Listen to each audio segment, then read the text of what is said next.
Hello दोस्तों, मेरा नाम राजेश मैं हुसैन और आप देख रहे हैं ऑनेस्ट रिव्यूज। और हमने ये क्रैक कर लिया है कि हरामी लौंडों का एक वरदान तो होता है कि भाई उन्हें अच्छी लड़की मिल जाती है। अरे लॉन्डो के पास कोई वरदान नहीं होता, girls always fall for the wrong guy. Smriti को देख लो। यस, अपनी बीवियों को देख सकते हैं। भाई अच्छी भली दो लड़कियां चाहती, अच्छे घर में सेटल हो सकती थी, अच्छे लड़के मिल जाते, पढ़ा लिखा ऊंचा परिवार मिल जाता, इज्जतदार, दिमाग वाला, पैसे कमाने वाला। कहाँ तो गधों के चक्कर पड़ गई, छोले कुलचे खा रही शाम को जाकर। क्यों? क्योंकि हम हरामी और हमें वरदान है। हाँ, हरामियों को एक वरदान होता तो है भाई। नहीं होता है, मजाक की बात नहीं। आप देखो विराट कोहली को देखो, आप खुद बताता है कि मैं कितना बिगड़ैल था और कैसा था और कितनी अच्छी लड़की शादी हुई है। इस चक्कर में सलमान भाई रह गए। और शरीफ आदमी बेचारा देखो आज खाली बैठा हुआ है। है तो है यार, गलत बात नहीं है, सच बात है। अपने आसपास देखो यार, सबके आसपास ऐसे दो निकल आएंगे कि भाई जो बहुत हरामी थे और लड़कियां बहुत अच्छी मिल गई, शादी हो गई। और ऐसे ही वरदान पर पीएचडी कर रखी है आनंद एल राय ने, क्योंकि बार बार इसी वरदान के इर्द गिर्द एक बहुत ही कॉम्प्लेक्स क्या प्रॉब्लमेटिक लव स्टोरी बार बार आती रहती है। पहले आई रंजना, इस बार आई तेरे इश्क में। हमने भी वो देखी फर्स्ट डे फर्स्ट शो। और बड़े भाई इस बार अकेले नहीं देखी। इस बार तो कॉलेज का पूरा क्राउड आया था, क्या कहते हैं, जमावड़ा बैठा था थिएटर में। तो हमने देखी तेरे इश्क में। The first word that we have to say about the film is, चर्चा का विषय है। हाँ, आगे डिस्कस करते हैं इसे। अब बात कर लेते हैं फिल्म के कास्ट की। फिल्म के लीड रोल में ऑफ कोर्स है धनुष, जो कि प्ले करते हैं शंकर नाम के एक लड़के का कैरेक्टर। वो शंकर क्या करते हैं, बेचारे इधर उधर घूमते रहते हैं, आवारागर्दी, गुंडागर्दी, मार पिटाई करते रहते हैं। डूसू के प्रेसिडेंट भी है भाई वो। डूसू के एक्स प्रेसिडेंट है भाई। मार कुटाई करते रहते हैं, पढ़ाई लिखाई में ध्यान नहीं है और एक बहुत ही वायलेंट अल्फा किस्म के आदमी अपने आप को समझते हैं। वहीं उनके ऑपोजिट है कृति सनन, जो कैरेक्टर प्ले कर रही है मुक्ति का। मुक्ति पीएचडी कर रही है, किस पे कर रही है? Human behaviour, psychology. और उन्हें लगता है कि किसी के भी वायलेंस बिहेवियर को हम ठीक कर सकते हैं क्या, उनकी थ्योरीज से। भाई नहीं ठीक कर सकते। नहीं कर सकते भाई। कुछ लोग होते हैं कुटाई से ही सुधरते हैं। हाँ, और कुछ तो कुटाई से भी नहीं सुधरते। पाकिस्तान को देख लो। इसके अलावा पिक्चर के अंदर प्रकाश राज, जो कि प्ले करते हैं शंकर के पिता कैरेक्टर। वो बेसिकली दिल्ली के एक कोर्ट में नोटरी का काम करते हैं। वो समझदार आदमी, अपने लौंडे को समझाते रहते हैं, लेकिन लौंडा साला मान के राजी नहीं। कैसे मानेगा भाई? सुंदर लड़की नहीं मान। मैंने भी एक ऐसा लौंडा देखा भाई जो मान के राजी नहीं। कौन है भाई? मैं खुद। बार बार घूम फिर तो मैंने भी देखा है। आप फिल्म के अंदर प्रियांशु पेन्योली भी हैं, जो कैरेक्टर प्ले कर रहे हैं वेद का। वेद है इसका अपने शंकर का बहुत खास दोस्त। सेम कॉलेज में पढ़ते हैं और सेम गुंडागर्दियां करते हैं दोनों में कोई डिफरेंस नहीं है। नो डिफरेंस, बस वही है कि एक के पास लड़की है, एक ज्यादा हरामी, उस पर लड़की है। बस वही, जो ज्यादा हरामी है उसी को लड़की मिलेगी। तो गाइस अगर दो के ग्रुप में हो ना तो हमेशा ज्यादा हरामी बनना है। मकसद लाइफ में यही होना चाहिए कि ज्यादा हरामी बने। बेटा हरामी बना क्यों कर रहे हो? मम्मी आपको नहीं चाहिए घर में अच्छी बहू आए? वो बहू तो आप ले आओगी, पर अच्छी मैं ही ला सकता हूँ अपने हरामीपन से। इसके अलावा पिक्चर के अंदर तोतोराय चौधरी भी हैं, जो कि प्ले करते हैं कृति सैनन के पिता कैरेक्टर। वो आईएएस हैं, जॉइंट सेक्रेटरी, और भाई साहब गजब के क्लासिस्ट आदमी हैं भाई साहब। हम उनकी लड़की के पास रिश्ता लेके जाते हैं ना भाई, वो लात मारते हैं हमारे। कह रहे भाग साले, कुत्ते से कटवाते हैं वो। क्या करते हो जी? मूवी रिव्यू करते हैं। आओ, ये हमारे घर का कुत्ता नहीं काटेगा, सड़क से पकड़ के लाओ कुत्ते को। हमारे कुत्ते का ही मुंह खराब हो जाएगा ऐसे काटेगा तो। सही में भाई, मतलब सुप्रीम कोर्ट अलग लेवल भाई। उनको बुला के काटो। जैसे मोगेम्बो थे, वो तो अनपढ़ थे। हाँ, ये तो पढ़े लिखे विलन है, तगड़े वाले कि लगता है नहीं यार नहीं। सीधे वो बात नहीं कर रहा भाई। और अब विलन को हम गाली भी दे सकते हैं, ये तो आईएएस है, फिर इनको गाली नहीं दे सकते। जॉइंट सेक्रेटरी आदमी। Sorry sir. 25 कलेक्टर उनके अंडर आते हैं। 700 साले ऐसे थाने के आगे मुर्गा बनाएगा ना। इसके अलावा पिक्चर के अंदर उत्तर प्रदेश के माइक टाइसन भी हैं। विनीत कुमार, जो कि प्ले करते हैं शेखावत नाम का एक कैरेक्टर। और वो एयरफोर्स में धनुष के कमांडिंग ऑफिसर है। एयरफोर्स में कहाँ से आए ये थोड़ा हम बाद में चर्चा करेंगे, लेकिन फिलहाल वो कमांडिंग ऑफिसर है और वो फाड़ के रखते हैं धनुष के लिए। वही है कि वो सुनते थोड़ी देर और शंकर उनकी बात ना सुनता ना, चलता मुक्का 2 ठो धर दिए ना, प्राण पखेरु हो क्या करें, नहीं होती हमसे पढ़ाई, नहीं है अच्छे हम। उनको देख के मुझे ये याद आता है, मुझे वही याद आता है, नहीं है अच्छे धर दिए ना, प्राण पखेरु हो जाएगा आपका। लेकिन ओवरऑल बहुत स्टेलर स्टार कास्ट निकाल के ले आए हैं। सब कैरेक्टर बहुत ही वेल डिफाइंड थे, सबने अच्छी परफॉर्मेंसेस दी हैं और किसी एक को भी मैं नहीं कह सकता कि परफॉर्मेंस दी थी सिवाय एक के, वो बाद में बताएंगे। गैस करो, गैस हो, ये लिख दे, गौतम गंभीर। तो अब बात कर लेते हैं फिल्म के प्लॉट की। फिल्म का प्लॉट बेसिकली ये है कि वॉर जैसी सिचुएशन हो रही है, वहीं पर धनुष एक फ्लाइंग ऑफिसर है, फ्लाइट लेफ्टिनेंट है, और फ्लाई करते करते अपने ऑफिसर का बेस का ऑर्डर नहीं मानते हैं। और मेरा सवाल यही है, क्यों एयरफोर्स वाले ऑर्डर नहीं मान रहे हैं? अबे हर पिक्चर में यही दिखा रहे हो भाई तुम लोग कि भाई अच्छा पायलट वही है जो अपने ऑर्डर फॉलो ना करे। साला कंगना रनौत ऑर्डर नहीं मान रही, जानवी कपूर नहीं मान रही, ऋतिक रोशन नहीं मान रहा। अबे ऋतिक रोशन छोड़ो, साला वीर पहाड़िया नहीं मान रहा। उसको किस बात की ऐठन है भाई? और ये मुझे कभी कभी लगता है, क्योंकि मैं एयरफोर्स को बहुत फॉलो करता हूँ, मुझे ऐसा लगता है भाई मत दिखाओ, दिस इज एक्चुअली रॉन्ग हाँ, रिप्रेजेंटेशन। मतलब आर्मी फोर्सेस इनका तो मूल मंत्री डिसिप्लिन होता है। यहाँ पे बंदा कह रहा है कि मेरे को पेट से आवाज़ है, इंट्यूशन आई कि कुछ गड़बड़ हो रहा है, और एक्चुअली गड़बड़ हो भी रहा था। तो उनको वापस आने के बाद उनको डी रोस्टर कर दिया था, is not allowed to fly until he gets counselling for his anger issues. और काउंसलिंग देने के लिए आती हैं कृति सैनन। और कृति सनन से उनका पुराना नाता है। नाता भी ऐसा नहीं भाई क्या हो गया फंसेंगे एक दिन, क्या होगा? मम्मी मुर्गी क्यों बैठे रहेंगे हम भी। और उनका पुराना नाता है, और उनकी बहुत ज्यादा एक कॉम्प्लेक्स स्टोरी रही है, एक पास्ट रहा है ना। प्यार हुआ दोनों को, एक तरफा प्यार था, एक तरफा प्यार में उन्होंने उनको बहुत चेस करा, आग बाग लगा दी, यहाँ वहाँ पूरी दिल्ली फूक डाली एज जैसे इन द ट्रेलर।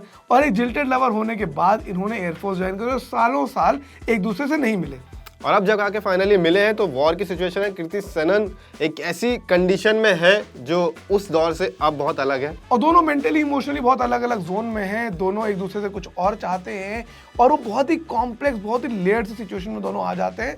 और उसके बाद प्रॉब्लम ये है कि कृति सैनन को उनकी फ्लाइंग क्लियरेंस साइन करनी है।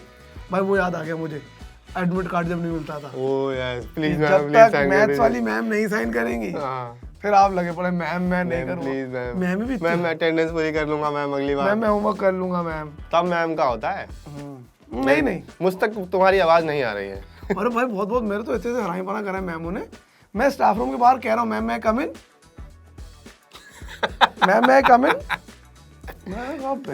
यही तो ट्रॉमा होते हैं। इसी के बाद तो लड़का हरामी बनता है, फिर अच्छी लड़की मिलती है। ट्रॉमा नहीं, ये तो वो हो गया, फिर सबक हो गया, लर्निंग हो गई, ये तो जीवन की।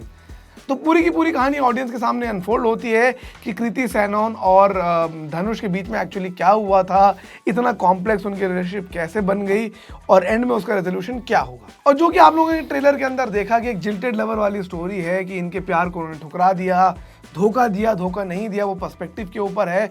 और ये उस आग को लेकर एक जिल्टेड लवर बन के यहाँ वहाँ घूम रहे हैं, भाई साहब आग लगा रहे हैं। उसकी एक जगह तो भाई गर्दन पकड़ ली, मार कुटाई कर रहे हैं, और भाई पेट्रोल बम लेके उसके घर में घुस गया। और घर सोचो वो किसका था, आईएएस का घर है भाई, जॉइंट सेक्रेटरी, वो भी पेट्रोल बम लेके घुस गया, आग लगा दी पूरे घर के अंदर। उसके बाद मुझे अचानक लगा अरे ये वासेपुर आ गया क्या। उसके 2-3 दिन बाद भाई फिर गंगा जल लेके ही पहुंच गया, वो भी उसके ऊपर डाल दिया। इस तरह की हरकतें हो रही हैं।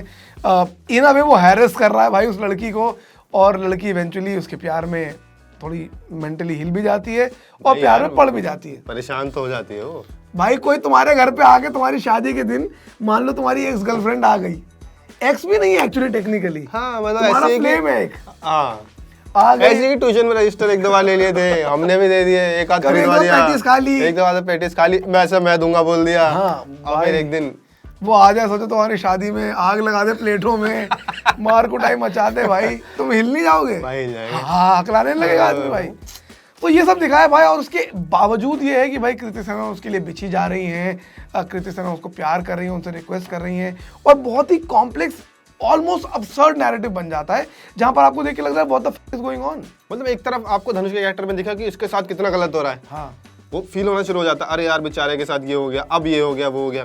तो एक तरफ दिखता है कि कृति सैनन की भी कोई गलती नहीं है, ये क्यों परेशान हो रही है। और वहां तक मुझे ठीक लगता है कि चलो दोनों लोग अपनी अपनी जगह पर बॉर्डर लाइन ठीक थे। मतलब धनुष तब भी ओवर रिएक्ट कर रहा था चीजों को लेकर, बॉर्डर के बाद भी भाई पाकिस्तानी बॉर्डर था उसका क्या हाँ।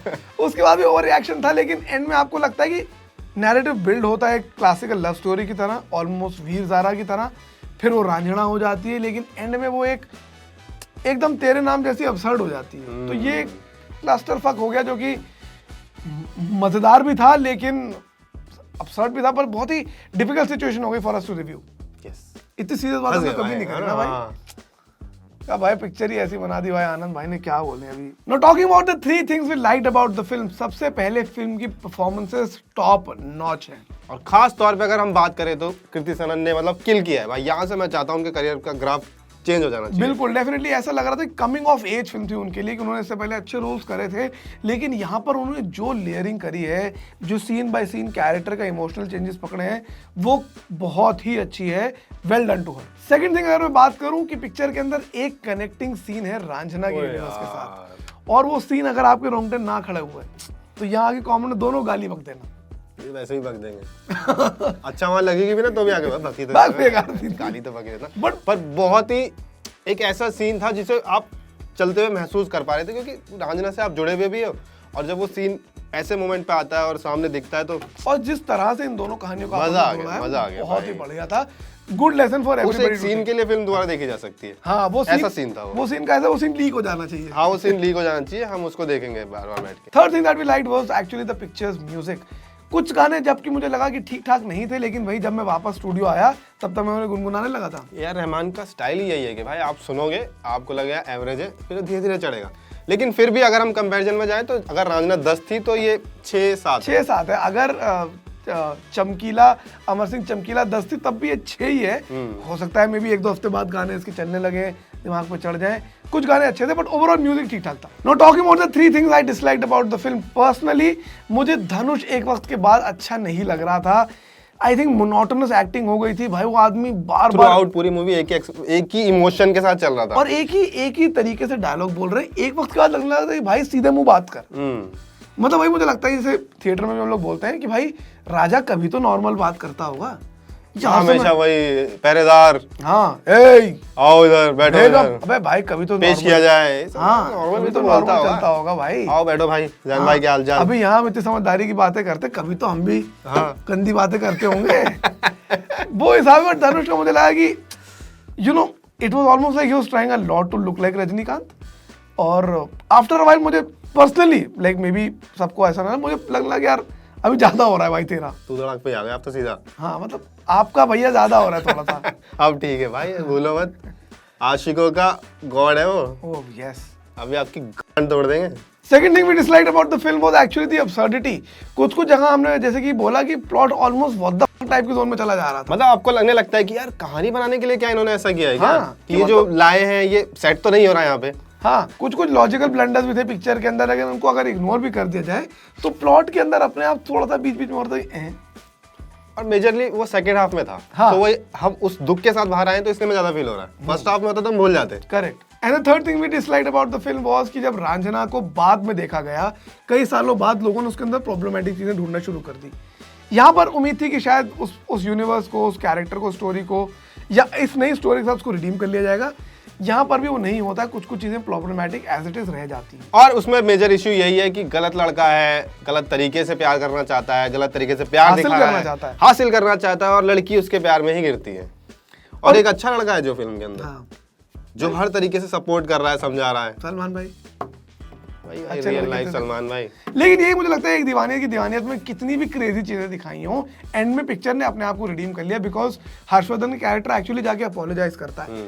यहाँ पर ऐसा कुछ भी नहीं होता है। कुछ सीन्स एज आई थिंक कुछ लोगों को थोड़े से ज्यादा डिस्टर्बिंग लगे, जहाँ पे कुछ वायलेंट चीजें हो रही हैं, बट ओवरऑल मुझे लगता है कि इट्स लाइक मांगा को तो मजा आएगा। हाँ कह रहे मतलब ये कुछ दिखाया, ए, गर्दन पकड़ के छोड़ दिए, करो पेट में मारता, दांत तो टूटना चाहिए था यार। हाँ, साली की चोटी नोचता है इसकी माँ का। बट ओवरऑल हम बात करें अपने रेटिंग की तो बहुत ही डिफिकल्ट पिक्चर रेट करने के लिए, बट स्टिल मैं इस पिक्चर को देना चाहूंगा 3 star out of 5। First half में really wanted the film to go for long. Second half मुझे लगा था कि अब मुझे घर जाना है। बहुत बातें हो गई। अब आप बताइए सर, आप आधा स्टार बढ़ा के देती। हाँ मैं आधा स्टार बना के ये साला एक वो रांझना वाले सीन के लिए बस। अबे हाँ यार वो राजा दे दो उसके लिए। उसके लिए अलग से 3+हाफ। हाँ ठीक है, बाकी लाइक कमेंट शेयर सब्सक्राइब आपकी तरफ से।